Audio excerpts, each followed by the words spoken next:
Alors, bonjour tout le monde, une petite vidéo aujourd'hui qui se veut assez rapide et le sujet de celle-ci va porter sur le sandboxing, donc les bacs à sable. Pourquoi je vous parle de bacs à sable? Pour la bonne et simple raison, c'est que je ne sais pas pour les gens qui connaissent un peu comment fonctionne Firefox par exemple, mais pour vous donner la mise en contexte, en fait, c'est très simple. Même si j'ai une solution, un système d'exploitation qui a été sur lequel j'ai fait du hardening de façon à me protéger des connexions externes, etc., où je limite pas mal de choses, il ne reste que je peux être compromis. Donc, ma session peut être compromise, par exemple, lorsque je surfe sur Internet via l'application Firefox, via mon furteur. Pourquoi? Parce que même si à l'heure actuelle, mon utilisateur actuel, il n'est pas super user, donc il n'est pas root, il n'a pas les droits de root, il ne reste que si je me fais pirater, le pirate, s'il arrive à prendre la main de ma session, il va avoir l'opportunité, comme je vais le prouver, de pouvoir aller lister l'ensemble de mon home. D'accord? Pourquoi? Bah, parce que j'ai les droits en tant qu'utilisateur.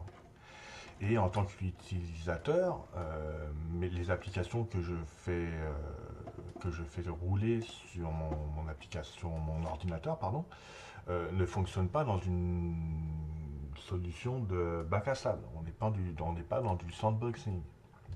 Ce qui fait qu'on a accès à tout.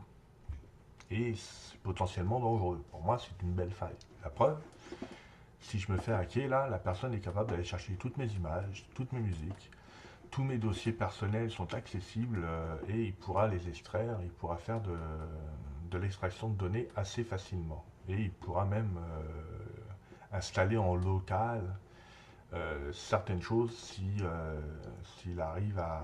Parce qu'il va pouvoir installer en tant qu'utilisateur local certaines choses, sans obligatoirement passer par sudo. Parce qu'on peut installer des applications sous Linux en local dans un home sans obligatoirement utiliser sudo au jour d'aujourd'hui. Ok. Même avant d'ailleurs, parce que bon, ça a toujours été possible. Donc si la personne sait ce qu'elle fait, elle va pouvoir le faire. Alors, pour éviter ça, et donc pour réduire la surface d'attaque, l'intérêt maintenant est d'utiliser une solution de sandboxing. Alors, le sandboxing, c'est quoi? En fait, l'application, on va lui demander qu'elle tourne uniquement avec les processus dont elle a besoin et lui interdire d'aller voir ailleurs. Donc elle va être dans un espèce de bac à sable et puis elle ne pourra pas faire autre chose que faire ce qu'elle doit faire, c'est-à-dire pour Firefox, c'est d'aller sur Internet. Donc j'ai déjà installé ma solution de sandboxing et je vais simplement aller voir mon lanceur puis lui dire que de rouler dans une sandbox. Alors, la solution que moi j'utilise c'est FireGel, il y en a d'autres, mais celle-ci fonctionne bien.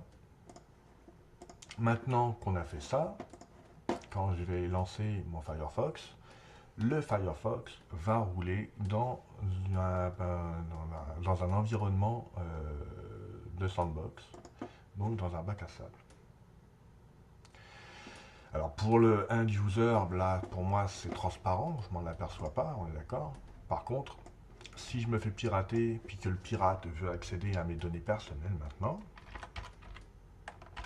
on va s'apercevoir que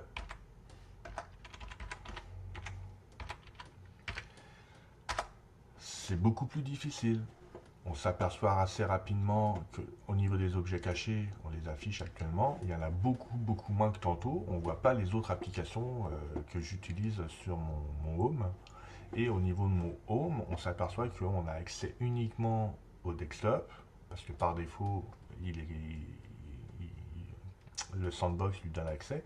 Puis on a accès aussi au répertoire de téléchargement, car celui-ci est utilisé pour enregistrer tout ce que je télécharge à Internet. Mais le cache, la config, tout ça, c'est le cache local, c'est plus mon cache de tantôt, c'est vraiment le cache qui va être avec le surf que je vais faire avec le Firefox qui est présentement ouvert.